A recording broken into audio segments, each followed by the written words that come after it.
তো সকালে যে ব্যক্তি পাঁচ ওয়াক্ত নামাজ Assalamualaikum warahmatullahi wabarakatuh. Respected viewers, I hope you are all doing তুমি great.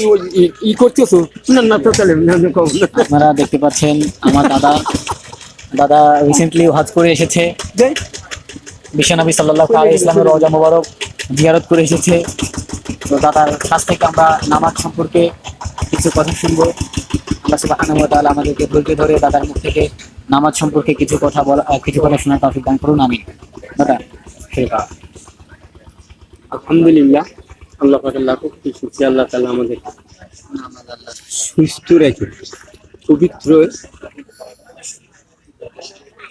আসরের 4 রাকাত ফরজ নামাজ জামাতে সেটা আদায় করে তৌফিক দান করলেন। আল্লাহ পাকের প্রশংসা করি, তখন বললাম আলহামদুলিল্লাহ। আলহামদুলিল্লাহ। আরো প্রশংসা করি আল্লাহ পাক এই পৃথিবীতে 1,24,000 ফিট পয়গম্বর সবচেয়ে আমাদের নবী, সেই নবী শব্দ শুরু করে সকলে বলে সাল্লাল্লাহু আলাইহি ওয়াসাল্লাম। সাল্লাল্লাহু আলাইহি ওয়াসাল্লাম। সর্বপ্রথম আল্লাহ পাক হাসর মাঠে নামাজের হিসাব নেন। ঠিক। এই নামাজে যে উত্তীর্ণ হয়ে যাবে আল্লাহ পাক তারে জান্নাতে দাখিল করবে। সুবহানাল্লাহ। তো নামাজ যে ব্যক্তি নামাজ পড়লো 3,35,54,432 নিকেতের আমলনামায় লেখা হলো। আর যে ব্যক্তি নামাজ পড়লো না 2,88,00,000 বছর জাহান্নামের অধিবাসী হয়ে গেল। সে যদি এই কাজা নামাজ পড়ি না 80-79 বা মাপ 1 পরিমাণ 2,88,00,000 বছর। এইবার আর যে ব্যক্তি নামাজ পড়লো না তার সাজা কি? তার সাজা হইল ব্যক্তি নামাজ পড়লো না আল্লাহ পাক কিরামান কাতিবিন ফেরেশতা আছে, তারা বলে সাবধান লেখিস নি। জোহরের নামাজ পড়লো না ডান কানে কিরামান বলবে লেখিস নি, আসরে পড়বে না।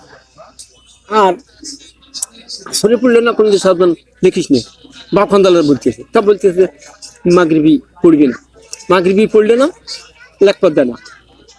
ইশায় পড়লো না তারে বলে না, এখন ওই মুকারক ফলি ফিরিয়ে দিয়ে দাঁড়ায় থাকে, বাপ খান্দাল্লা লিখে ফেললো, সারা দিনের কর্মকৃত লিখে ফেললো।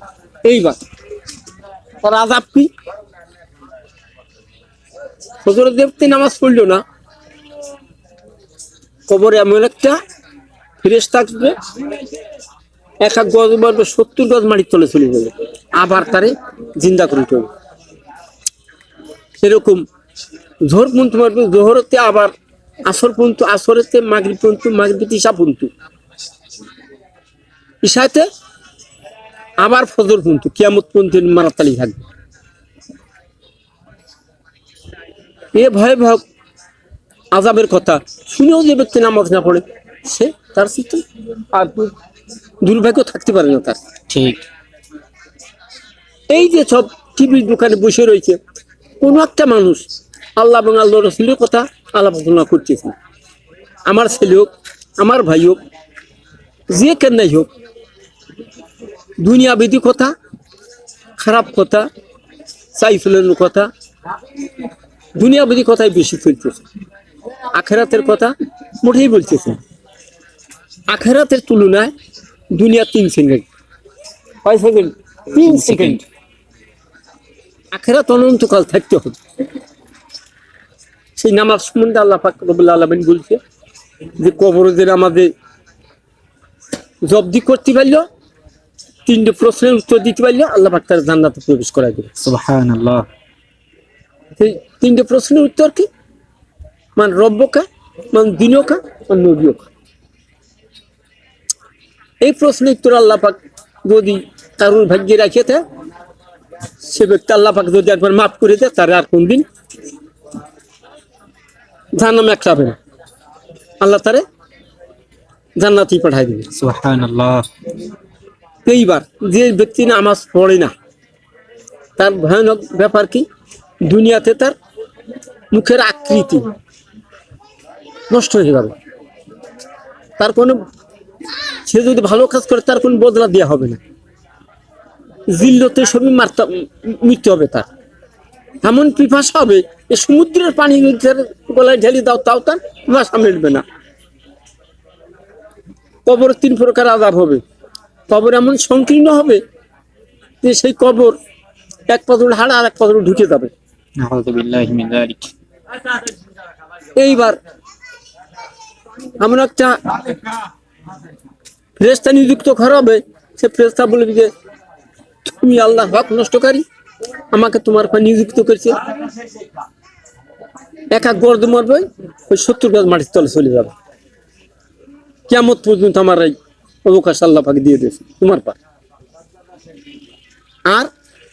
আর কি হবে? কিয়ামতের দিন আল্লাহ পাক তার পর রাগান্বিত হন, তার কপালে লেখা থাকবে কাফের।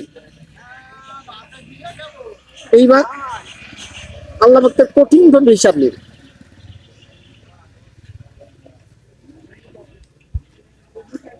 আল্লাহ পাক রব্বুল আলামিন হাসরের মাঠে মানুষ যাবে, মানুষ কবরে তো উঠে যাবে, দৌড়বি। তো যখন দৌড়বি তখন আল্লাহ পাক বলবি যে হে মানুষ তোমরা পৃথক পৃথক হয়ে যাও, পৃথক পৃথক হয়ে যাও। আল্লাহ পাক যদি পৃথক পৃথক হয়ে যাও, উপায় আছে? রেহাই আছে না, কারোর রেহাই নাই। সেদিন নামাজি বেনামাজি সব, রাষ্ট্রপতি মন্ত্রী চেয়ারম্যান মেম্বার মাতুব্বর সব লাইন বাই লাইন, যার যার লাইনে সেই চলে যেতে হবে। লাইনে আমার 73টা লাইন হবে, যার যার লাইনে সেই চলে যাবা। আমার গ্রামে যত লোক আছে 73 ভাগ করলেই তো অনুমান বোঝা যাচ্ছে। ঠিক। হ্যাঁ, 73 ভাগ হিসাব করতে হিসেবই করা যাবে না, এখন লাইনে চলে যাচ্ছে। আল্লাহ পাক রব্বুল আলামিন মানুষকে নূরের দিকে, দিনের দিকে ডাকতেছে, আসো আসো আমি ক্ষমা করে দেব। যাচ্ছে না, সেজন্য কি পাই এনেছে যে আমি একজন বড় অনাহত একজনে মারতেছে, আল্লাহ পাক তার প্রতিশোধ নিয়ে দেবে। আল্লাহ পাক তার প্রতিশোধ নিয়ে দেবে। ওর ভিতর আছে, কিন্তু কোরআন ভিতর আছে, সিঙ্গেলাটা গরু যদি অসিঙ্গেলাটা গরু দিয়ে ওই গরু সিং হয়ে যাবে, সেই সময় তার একটা প্রতিফল সে দিয়ে দেবে। তাই আছে না ওর ভিতর?